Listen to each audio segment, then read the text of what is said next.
झगड़े झगड़े, पिता पुत्र में लड़ाई, आदमी औरत में लड़ाई, घर परिवार में लड़ाई, समाज में लड़ाई, जातियों में लड़ाई, मुल्क में लड़ाई।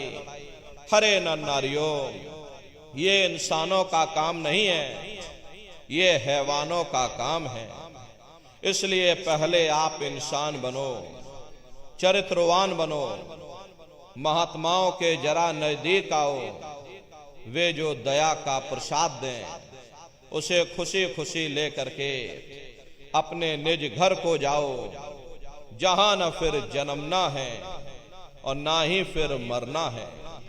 इसीलिए हमारे गुरु महाराज परम संत बाबा जय गुरुदेव जी महाराज ने आवाम जनमानस के बीच में ये आवाज लगाई है कि इंसानों, तुम अपने मानव धर्म के रास्ते पर वापस आ जाओ और इस मानव मंदिर में बैठ करके भगवान का सच्चा भजन करो, जिससे तुम्हारी ये जीवात्मा नरकों में जाने से बच जाए।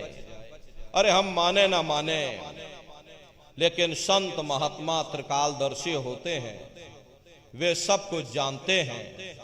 अगर हम उनके वचनों को मान जाएंगे तो हम लोग बच जाएंगे, नहीं तो खाई और खंदक में जा करके गिर जाएंगे। इसीलिए अभी वक्त है उस मालिक से सच्ची प्रार्थना करने का, भगवान के सामने अपने गुनाहों की माफी मांगने का, धर्म मजहब के नाम पर लड़ने झगड़ने का नहीं, जात बिरादरी के नाम पर लड़ने झगड़ने का नहीं। हमने बहुत लड़ लिया, बड़े बड़े झगड़े और फसादें की, बड़ी बड़ी नुक्ताचीनी की, सिवाय नफरत के हमको क्या मिला। नफरत की ऐसी ज्वाला जली जिसमें घर जल गया, परिवार जल गया, समाज जल गई, जातियां जल गई, अब सारा देश जल उठा। इसीलिए सारी मानवता बहुत थक गई। हर कोई ऐसी छांव चाहता है जहां उसे ठंडक मिले, शांति और सुकून मिले, और ये सब वहीं मिल सकते हैं जहां शांति के संदेश होते, सुकून के संदेश होते, मानव धर्म और मानव कर्म के संदेश होते। और ये संदेश केवल संत महात्मा फकीर देते हैं, जो समदर्शी होते हैं, जो समस्त जीवों के अंदर उस प्रभु के अंश को देखते हैं। ऐसे समदर्शी उन महात्माओं की खोज करो। ये मत देखना कि महात्मा किस जाति के हैं, महात्मा किस बिरादरी के हैं। अरे जातियां कर्म के अनुसार बनाई गई, जन्म के अनुसार नहीं। मनुष्य की एक ही जाति है, वो है मानव जाति। और इसी मानव जामे में बैठ करके हमें उस मालिक की भक्ति करनी है। प्रेमी भाई बहनों, सुपच जाति के भंगी थे। रैदास जी महाराज जाति के हरिजन थे और मीराबाई जाति की छत्राणी थी। अगर वे सब उस मालिक को प्राप्त कर सकते हैं तो आप भी उस मालिक को प्राप्त कर सकते हो। लेकिन बगैर महात्माओं के, बगैर गुरु के कोई भी जीव इस संसार समुद्र से ना कोई पार हुआ और ना ही कोई हो सकता। ये समुद्र ऐसा है जिसके ना इस किनारे का पता, न उस किनारे का पता, कोई नहीं जान सकता। ये दुनिया कब बनी, कितनी बार प्रलय और महाप्रलय हो गई, लेकिन इतना जरूर मालूम है जिस दिन से दुनिया बनी है हम लोग यहीं पर भटका खा रहे। अगर इधर से हवा चली, नैया हमारी उधर चली गई और कहीं उधर से हवा चल गई, हमारी नैया डगमगाते हुए इधर चली गई। न जाने कितने युग और कल्प बीत गए, लेकिन हमारी ये जीवन की नैया आज तक इस भवसागर से किनारे नहीं लगी। इसलिए नर नारियों, सौभाग्य से वक्त का इतना बड़ा वरदान आपको मिला, ये मानव तन आपको मिल गया। न जाने किस महात्मा की दया हो गई, न जाने कौन से जन्म जन्मांतरों के शुभ पुण्य कर्म उदय हो गए जो आपको ये मनुष्य शरीर मिल गया। अरे अब की बार ये मौका तुमको मिल गया है, मिली नरदेह यह तुमको, बनाओ काज कुछ अपना और पचो मत इस जग में, जानियो रैन का सुपना। प्रेमी भाई बहनों, जैसे रात में हम लोग स्वप्न देखते हैं, हालांकि उस समय पर हमें स्वप्न सच मालूम पड़ता है, असली प्रतीत मालूम होता है, लेकिन जब हम लोग सुबह उठते हैं, जब हमारी आंखें खुलती हैं, तब हमें होश आता है कि नहीं भाई, हम तो स्वप्न देख रहे थे, ये सब भ्रम है। ठीक उसी प्रकार से ये दुनिया भी 10-20-100 साल का स्वप्न है। अब आप कहोगे हम जाग रहे हैं, परंतु प्रेमी भाई बहनों, ऐसा हरगिज नहीं है। जिस दिन मौत का वक्त आएगा, अरे हम लोग रोएंगे, हाय हाय करके चिल्लाएंगे कि हाय, हमने सारी जिंदगी यूं ही स्वप्न में गुजार दी, जागने का समय तो अभी आया था, जो कुछ करना था अभी करना था। लेकिन प्रेमी भाई बहनों, अब पछताए होत क्या, जब चिड़िया चुग गई खेत। महात्मा प्रेम से जीवों को समझाते हैं कि भाई देह और गृह सब झूठा और भरम में काहे को खपना। ये घर बार हमारा अपना नहीं, अरे पराया देश है, ये शराय खाना है, ये मुसाफिर खाना है। ये शरीर भी तुम्हारा अपना नहीं है, ये भी काल का पिंजरा है, किराए का मकान है, पराया मकान है। किसी को 40-50 साल के लिए मिला, किसी को 80-90-100 साल के लिए मिल गया।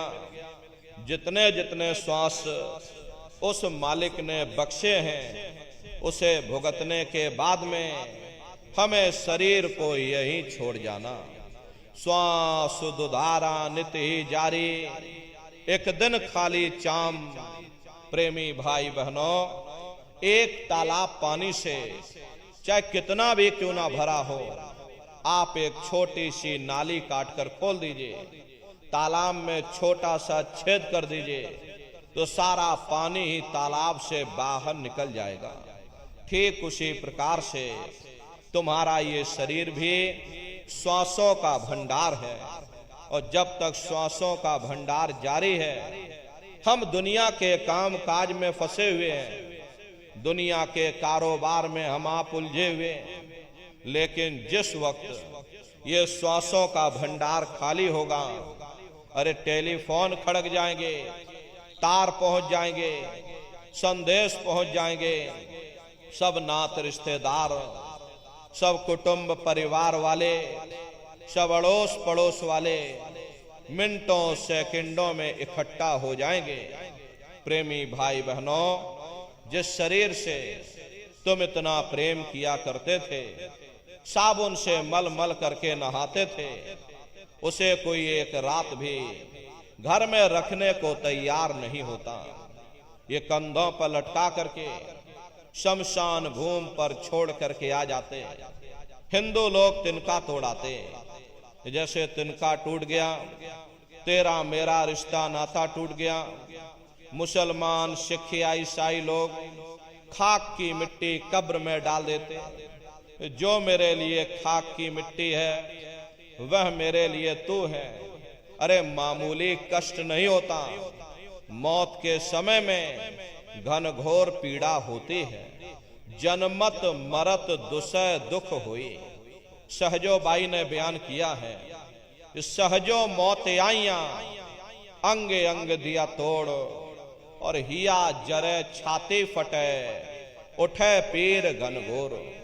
गुरु महाराज सत्संग में फरमाते थे, जैसे 1,00,000 बिच्छू एक साथ मिल करके हमारे शरीर पर डंक मारे, उससे भी लाखों करोड़ों गुना ज्यादा मौत के समय में दर्द होता है।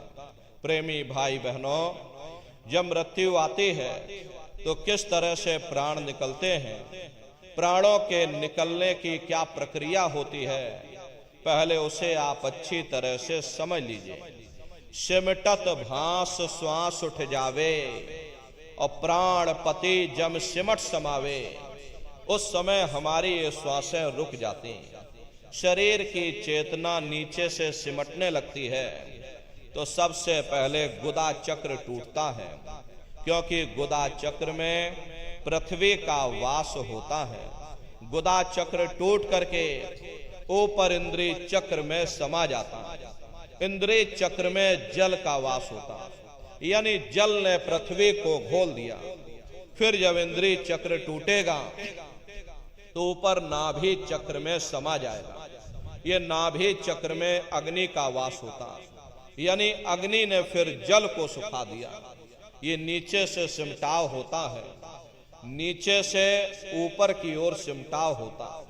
पैरों के तलवे से लेकर के ये सिर की चोटी तक सिमटाव होता है। फिर जब ये नाभि चक्र टूटेगा तो ऊपर हृदय चक्र में समा जाएगा। हृदय चक्र में वायु का वास होता है, यानी वायु ने अग्नि को अपने में समाहित कर लिया और इस तरह से वायु ऊपर आकाश में उड़ गई। ये आंखों की पुतलियां ऊपर पलट जाती हैं, मुंह खुला का खुला रह जाता है।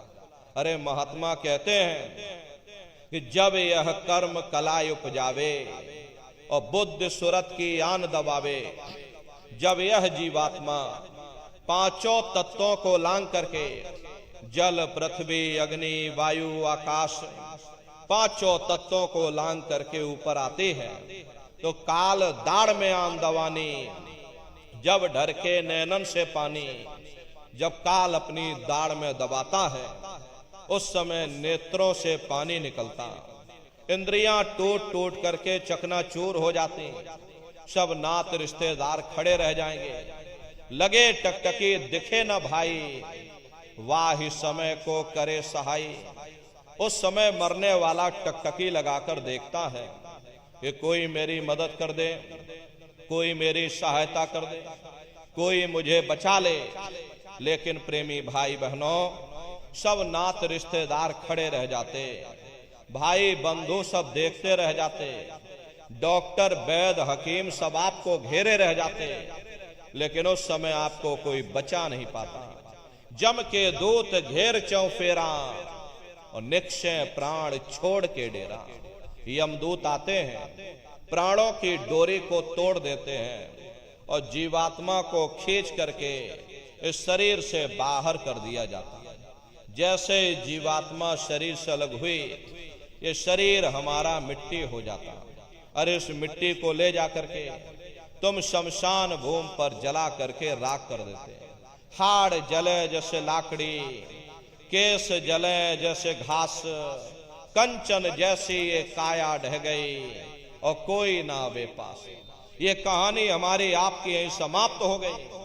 ये जात बिरादरी के रगड़े झगड़े, ये नाम, ये रुतबा, ये शानो शौकत, ये पद और प्रतिष्ठा, ये प्रधानी और ये कलेक्टरी, सब तुम्हारी यही समाप्त। लेकिन उधर देखो क्या होता, तुम्हारी जीवात्मा को ले जाकर के ऊपर धर्मराज की कचहरी में पेश कर दिया जाएगा।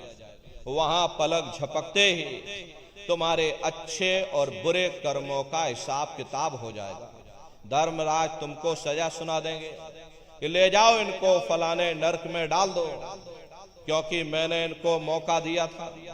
जब ये माँ के घर में उल्टे लटके हुए थे, सिर इनका जब नीचे था, पैर जब इनके ऊपर थे, माँ के घर में जब ये उल्टे लटके हुए थे, जठराग्नि में जब ये तप रहे थे, उस समय इन्होंने मुझसे प्रार्थना की थी कि हे मालिक, अब प्रभु कृपा करो वे भांति और सब तज भजन करे दिन राति।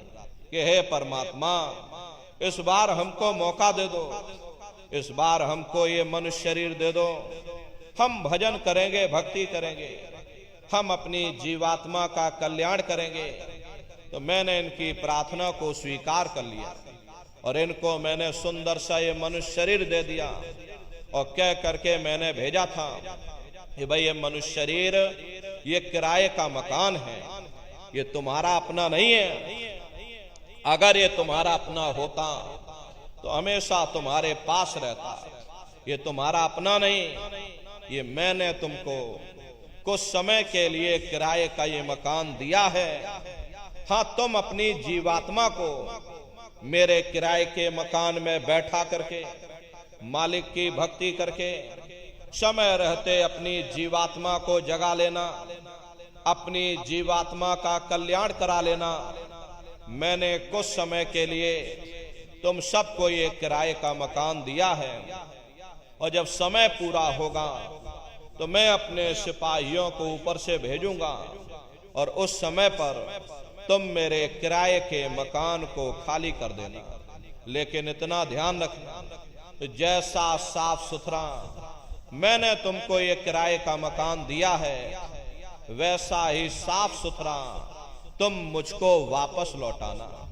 लेकिन इस किराए के मकान में बैठ करके इन्होंने बुरे खोटे पाप कर्म कर डाले।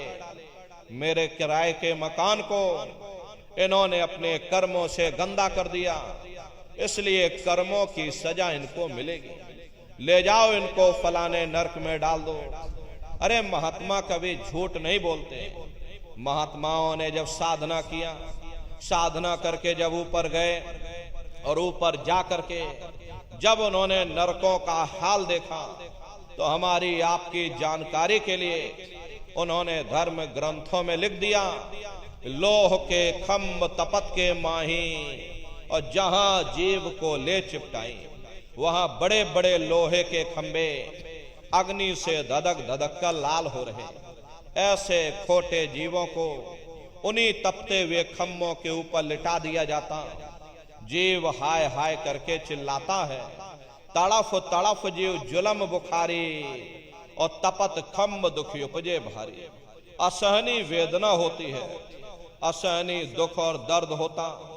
जीव वहां रोता और चिल्लाता रहता। लाखों लाख योजन मील तक तुम्हारे रोने चीखने चिल्लाने की आवाज उन नरकों से होकर के गुजरती है। लेकिन प्रेमी भाई बहनों, वहां कोई तुम्हारी पुकार सुनने वाला नहीं, कोई तुम्हारी दर्द भरी आवाज को सुनने वाला नहीं। कभी कभी हम लोगों के मन में ख्याल आता है कि भाई हमारी जीवात्मा तो अजर अमर है। मान लो शरीर हमारा मिट्टी में मिल गया, लेकिन बची हमारी जीवात्मा। अरे जीवात्मा चैतन्य है, अजर अमर है। नैनम छिंदति शस्त्राणी नैनम दहति पावकः।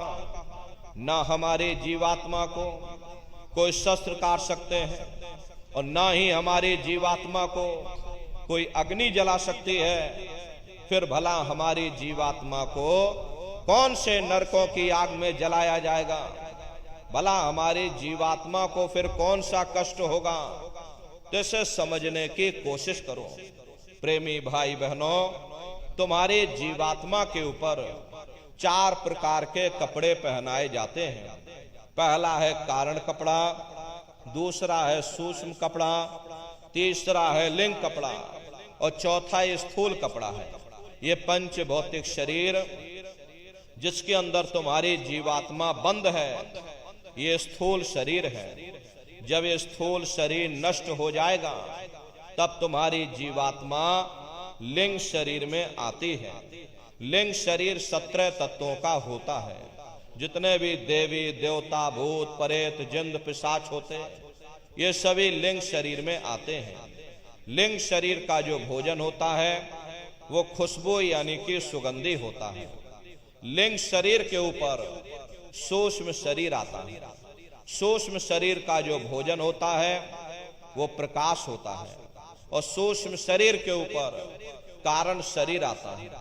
कारण शरीर का जो भोजन होता है वो शब्द यानी कि अमृत होता है। और कारण शरीर के ऊपर जब तुम्हारी ये जीवात्मा तीसरे मंडल पर पहुंच करके उस अमृत के सरोवर में जब तुम स्नान कर लोगे तब तुम्हारी जीवात्मा के ऊपर से सारे कपड़े सारे खोल उतर जाएंगे। तब तुम्हारी ये जीवात्मा अपने असली स्वरूप में वापस आ जाएगी। इसका खुद का प्रकाश 16 सूर्य के बराबर हो जाएगा। तब तुम्हारी जीवात्मा को ना कोई शस्त्र काट सकते हैं और ना ही कोई अग्नि जला सकती है। लेकिन जब तक तुम्हारी जीवात्मा इन शरीरों में बंद है, इन पिंजड़ों में बंद है, इन खोलों में बंद है, तुमको सुख और दुख की अनुभूति होती रहेगी। तो लिंग शरीर में ही तुम्हारी जीवात्मा को नरकों की आग में जलाया जाता है।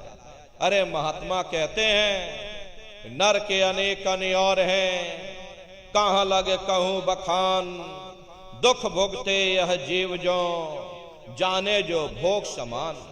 कहते भाई एक नरक नहीं, ऐसे वहां पर अनेकों अनेक नरक बने हुए। गरुड़ पुराण में 36 प्रकार के नरकों का वर्णन किया गया। कुंभी नरक निदान है, पड़े जीव जग जाए, सिर समेत डूबा रहे और सदा नरक के माही। कुंभी कहते हैं घड़े के आकार का बड़ा विशाल नरक वहां बना, दुनिया भर का मवाद उसमें भरा, बड़ी भारी बदबू उसमें से आते, जीवों को ले जाकर उसी में डाल दिया जाता। कुंभी नरक कल्पलो वासा, और मुख में नरक नाक में श्वासा। कल्पलो वासा यानी 1000 चौकड़ी युग का एक कल्प होता है, और कल्पलो वासा यानी युगों युगों तक ये जीव नरकों की सजा को भोगता रहता। और नरकों की सजा भोगने के बाद में इन्हीं जीवों को सीधे मनुष्य शरीर नहीं दिया जाता, बल्कि ले जाकर के 4 खान 84 लाख योनियों में डाल दिया जाता है। जैसे बच्चा होता है, बच्चा पहले कक्षा 1 पास करेगा, फिर कक्षा 2 में जाएगा। ऐसे ही प्रेमी भाई बहनों वहां पर भी पूरा चैनल बना हुआ। नरकों की सजा भोगने के बाद में इन्हीं जीवों को 4 खान 84 लाख योनियों में डाल दिया जाता है। ये 4 खान 84 लाख योनियां ये कोई मामूली योनियां नहीं होती। 4 खान का मतलब होता है अंडज पिंडज उपमज स्थावर। ये 4 खाने होती हैं। पहली श्रेणी तो इन पेड़ पौधों की आती है जिनके अंदर पानी का तत्व मौजूद होता। कभी ये भी मनुष्य हुआ करते थे, लेकिन आज अपने कर्मों का ये भोग पा रहे एक जगह पर पेड़ बनके खड़े हुए हैं।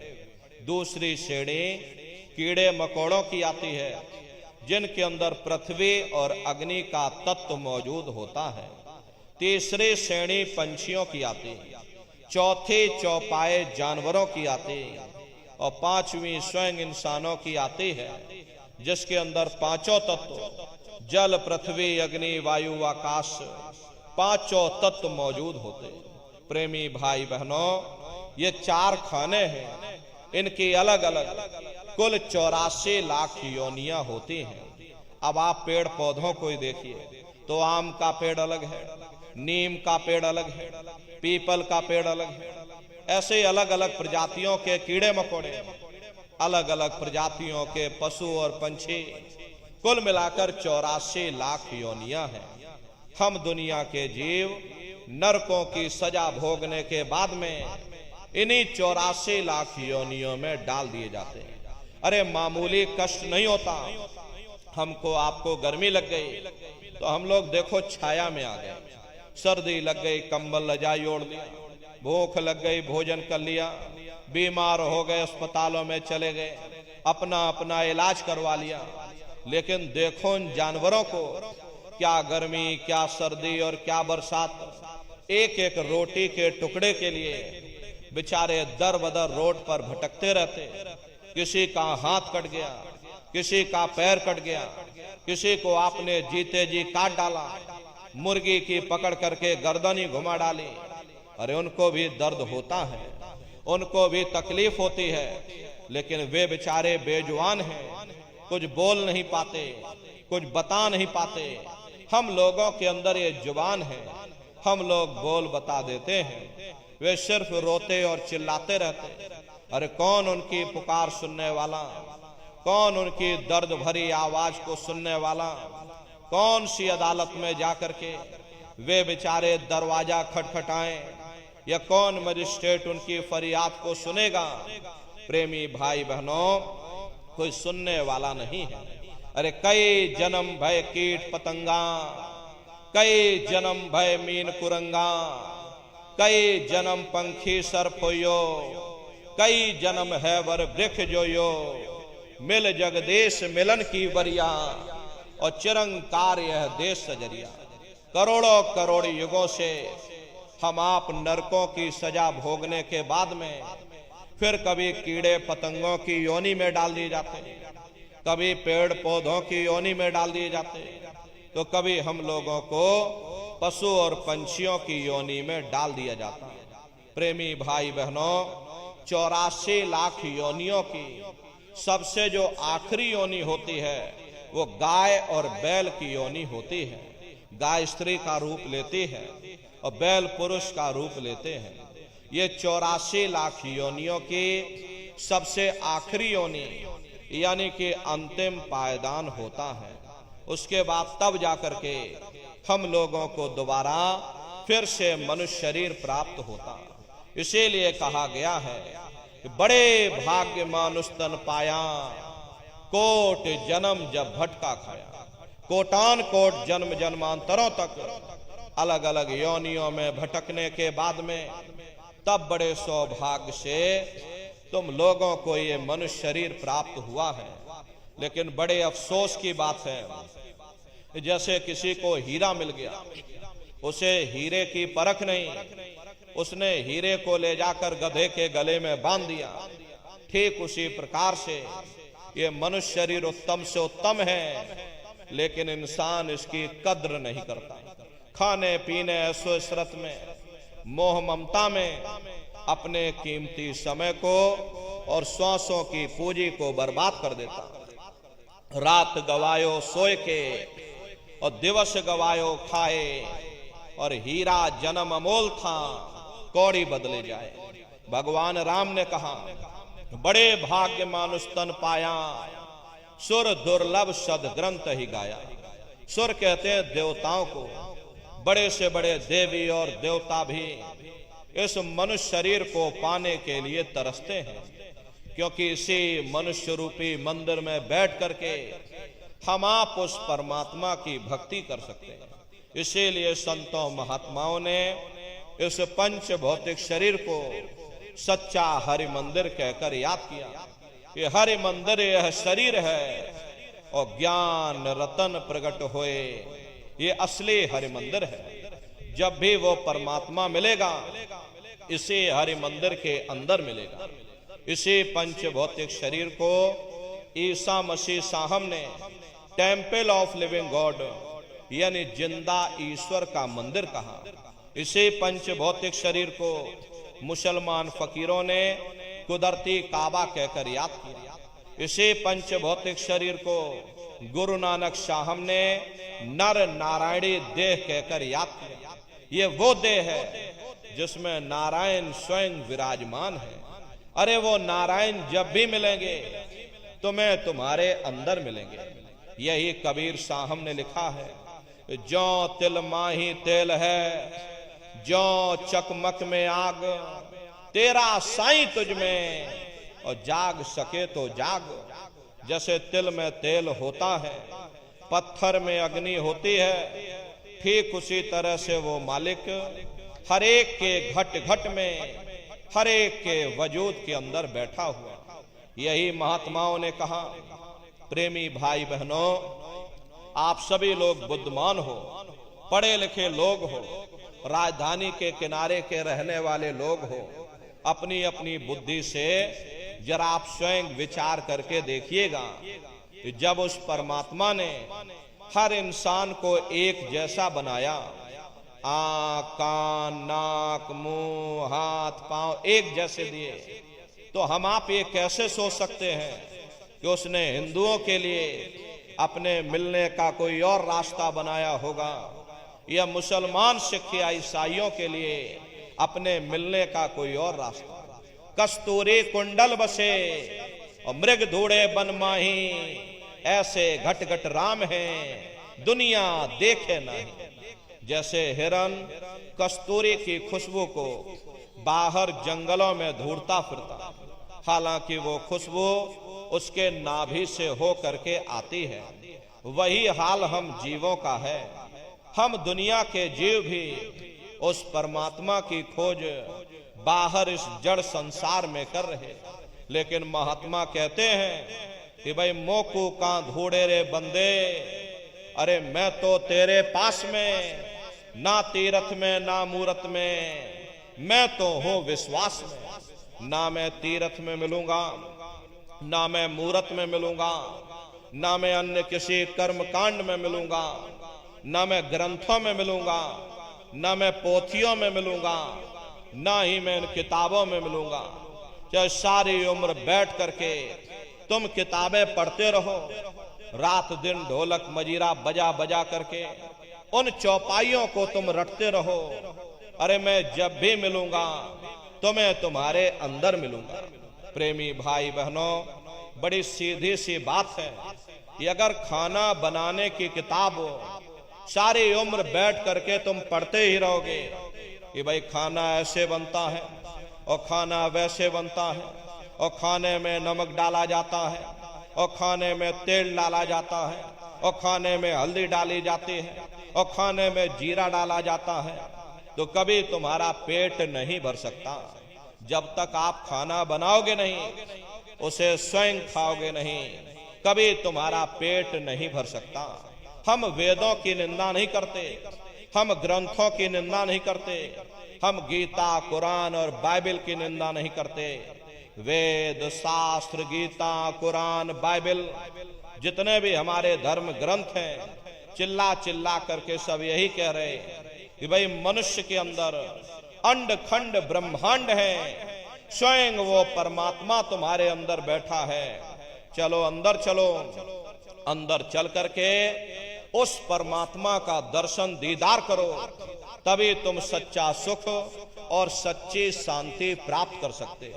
वरना इस नाशवान जगत में न कभी किसी को सुख मिला, न भविष्य में कभी मिल सकता।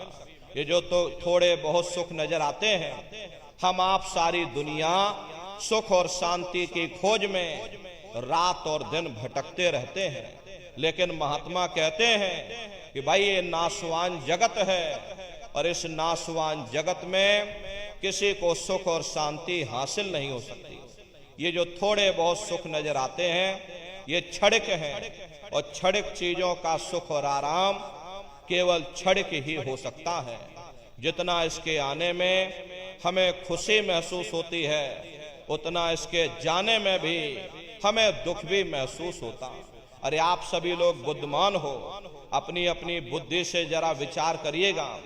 जब किसी की शादी होती है, मन में बड़ी भारी खुशी होती, मन फूला नहीं समाता, लेकिन यदि शादी के बाद उसी साथी के साथ कोई अनबन हो जाए, मन मुटाव या झगड़ा हो जावे, तो मन में भय पैदा हो जाता कि कहीं साथी हमारा बेकार न निकल जाए, हमें छोड़ करके चला न जाए, शराबी कबाबी जुआरी न बन जाए। दुनिया भर की चिंताएं मन में समा जाती। चिंता चिता समान, चिंता से बढ़ करके दुनिया में कोई दूसरा रोग नहीं। सो इस चिंता के कारण फिर हम लोग दुखी हो जाते, फिर हम बाल बच्चों में सुख ढूंढते हैं। जब बाल बच्चे पैदा होते, मन में बड़ी भारी खुशी महसूस होती है, मन फूला नहीं समाता। अड़ोस पड़ोस वालों को बुलवा करके लड्डू पूड़ी पकवान बना बना करके खिलाते हैं, ढोलक मजीरा बजा बजा करके नाचते हैं। लेकिन अगर वही औलाद बड़े हो करके नालायक निकल जाए, माँ बाप का कहना ना माने, उनका आदर सत्कार न करे, शराबी कबाबी जुआरी बन जाए, तो वही औलाद हमारे लिए दुख का कारण बन जाती है। फिर हम दुनिया के जीव हुकूमत के नशे में, राजनीति में सुख ढूंढते हैं। जिस वक्त लोग हमारी वाह वाह करते, गले में लंबी चौड़ी फूलों की मालाएं डालते, ये मन हमारा फूला नहीं समाता। लेकिन उन नेताओं का भी इतिहास हमारी आंखों के सामने है। जिस वक्त लोग उन्हें गोलियों का शिकार बना देते, पकड़ करके उन्हें जेल खाने में डाल देते, अखबारों में उनकी मट्टियां पलीत कर देते, तो वही हुकूमत हमारे लिए फिर दुख का कारण बन जाती है। फिर हम दुनिया के जीव इंद्रियों के भोग और वासनाओं में, शराबों कबाबों में, मांस मदरा अंडा शराब में सुख ढूंढते। लेकिन जिस वक्त बीमारियों का हिसाब हमें अपने शरीर पर देना पड़ता है, तब हमें होश आता है ये सुख का कारण है या दुख का कारण है। इसीलिए महात्मा कहते हैं कि भाई आप इस नाशवान जगत में कभी सुख हासिल नहीं कर सकते, कभी शांति प्राप्त नहीं कर सकते। यही गुरु नानक साहब ने कहा, नानक दुखिया सब संसार। दुनिया का हर एक जीव अपनी अपनी जगह दुख और मुसीबतों से भरा हुआ है।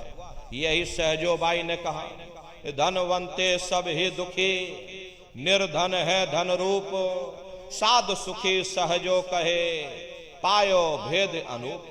जिसके पास धन दौलत, जो राजा महाराजा, जो सेठ साहूकार, वे सब के सब दुखी हैं।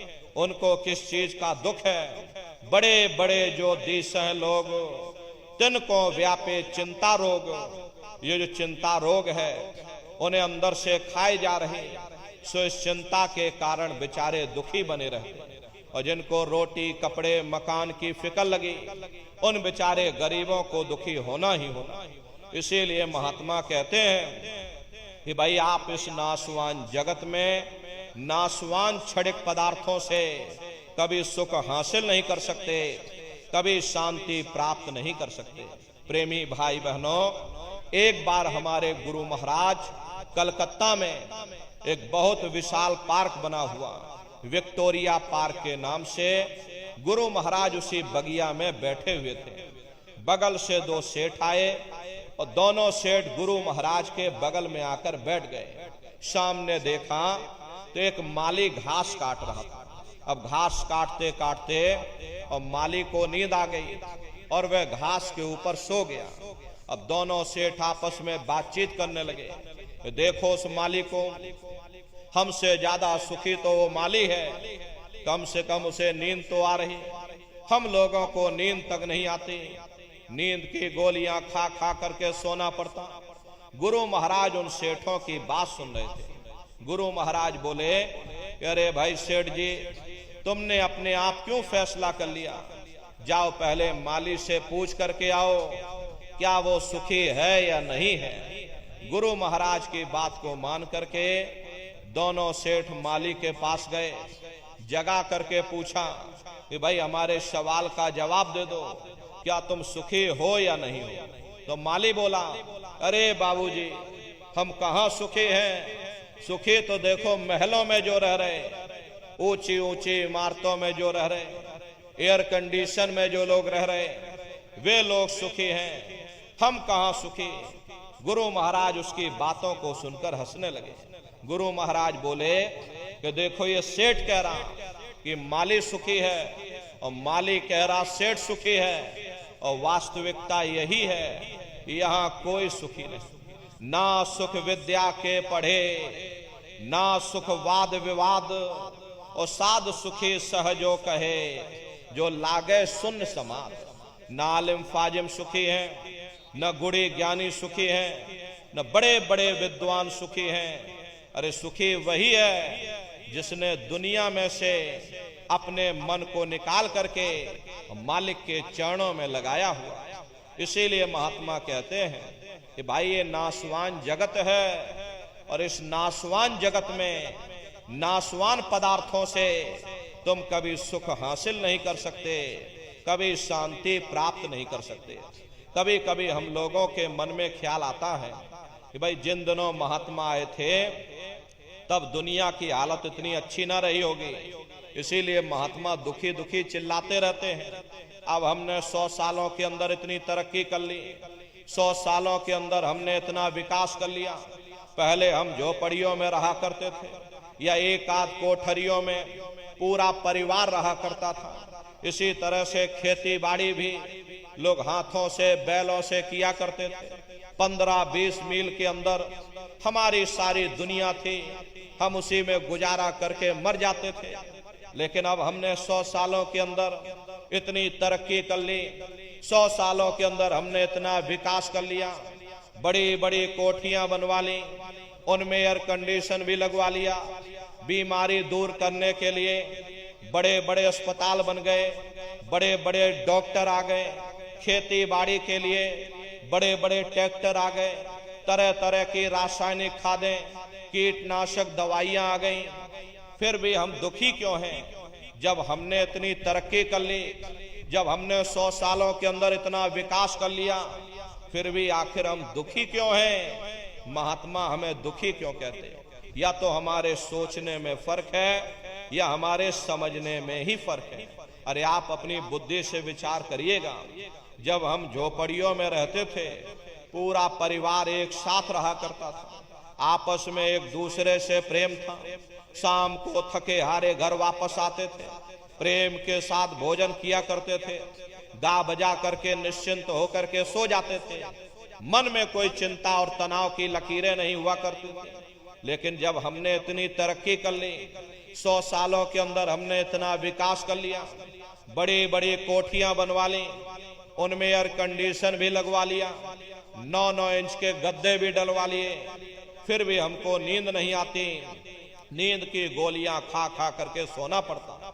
पहले गांव में कोई मामूली वैद्य हकीम हुआ करता था, लेकिन इलाज सबका जरूर हो जाता था। अब जब हमने इतनी तरक्की कर ली, विज्ञान ने इतना विकास कर लिया, बड़े बड़े अस्पताल बन गए, बड़े बड़े डॉक्टर आ गए, नई नई दवाइयां आ गई, तो बीमारी भी तो नई नई निकल आई।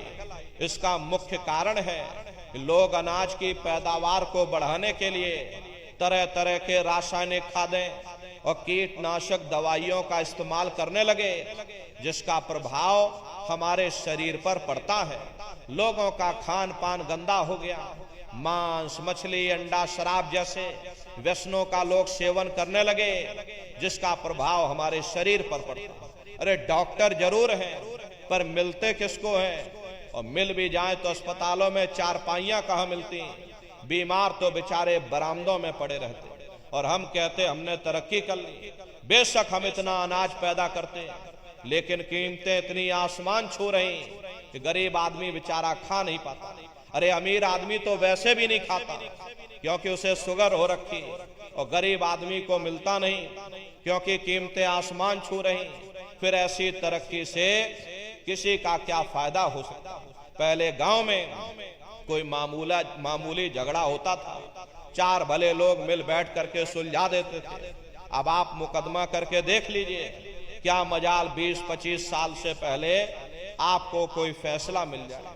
अरे आप किसी से पूछ करके देखिए, यहाँ किसी को फुर्सत नहीं है, जज को फुर्सत नहीं, वकील को फुर्सत नहीं, कारखानेदार को फुर्सत नहीं, उद्योगपतियों को फुर्सत नहीं, नेताओं को फुर्सत नहीं, अधिकारी कर्मचारियों को फुर्सत नहीं।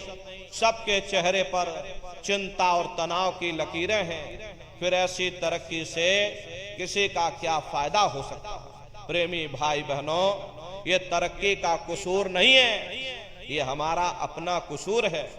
हम उन चीजों के कैदी बन गए, ये चीजें हमारे लिए बनी थी, ना कि हम उनके लिए बने थे। हम मशीनों के पुर्जे बन गए, मशीनों के मालिक न बन सके। हमको मालिक बनना चाहिए था, सबको रोटी मिलनी चाहिए थी, सबको कपड़ा मिलना चाहिए था, सबको मकान मिलना चाहिए था, सबका मन निश्चिंत होना चाहिए था, किसी के मन में चिंता और तनाव की लकीरें नहीं रहनी चाहिए थी, घर में माँ बाप का सम्मान होना चाहिए था, समाज में प्रेम और सद्भाव रहना चाहिए था। अरे यही तो जीवन में हर इंसान मांगता है। प्रेमी भाई बहनों, अगर जीवन में कीमतें और कदरें ना रही, फिर ऐसी तरक्की से किसी का क्या फायदा हो सकता।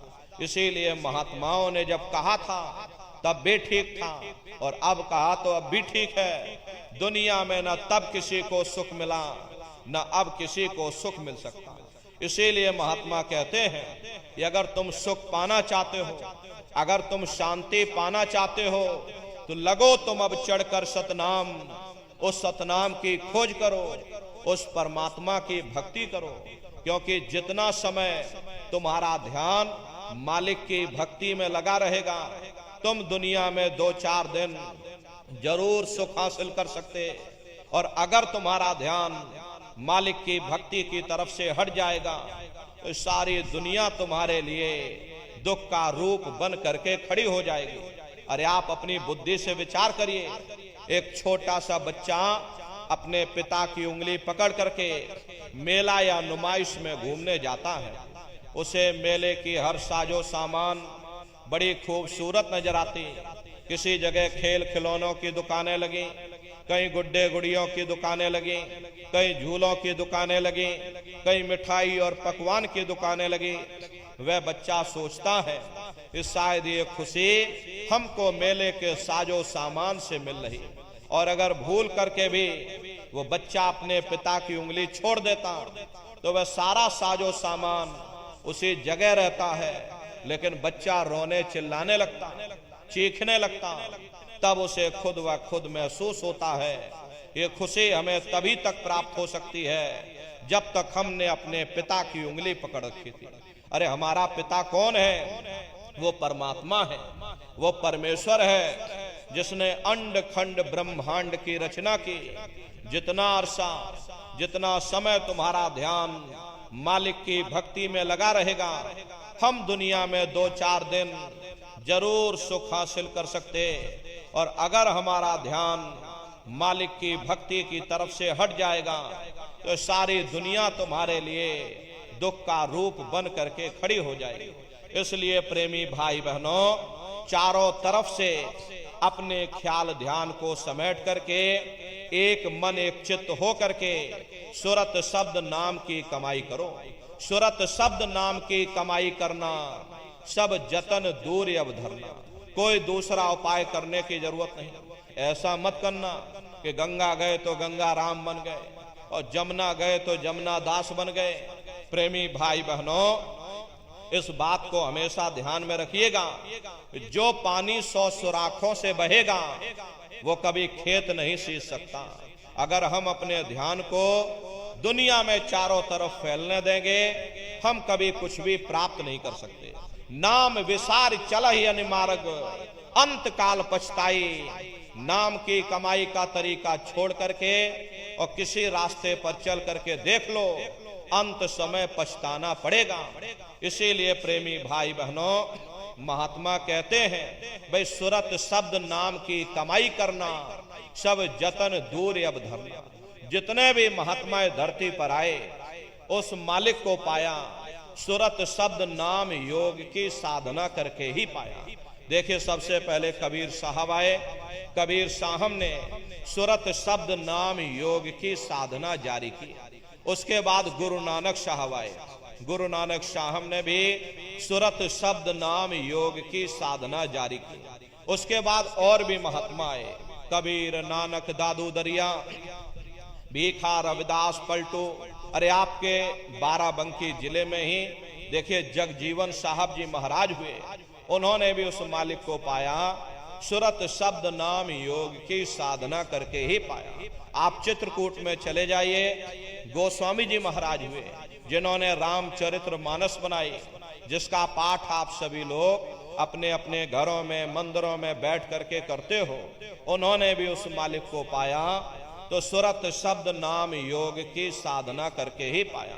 राजस्थान की धरती पर देखो मीराबाई हुई, सहजोबाई हुई, उन्होंने भी उस मालिक को पाया तो सूरत शब्द नाम योग की साधना करके ही पाया।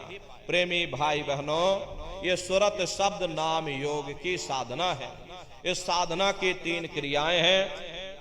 पहला है सुमरन, दूसरा है ध्यान और तीसरा है भजन।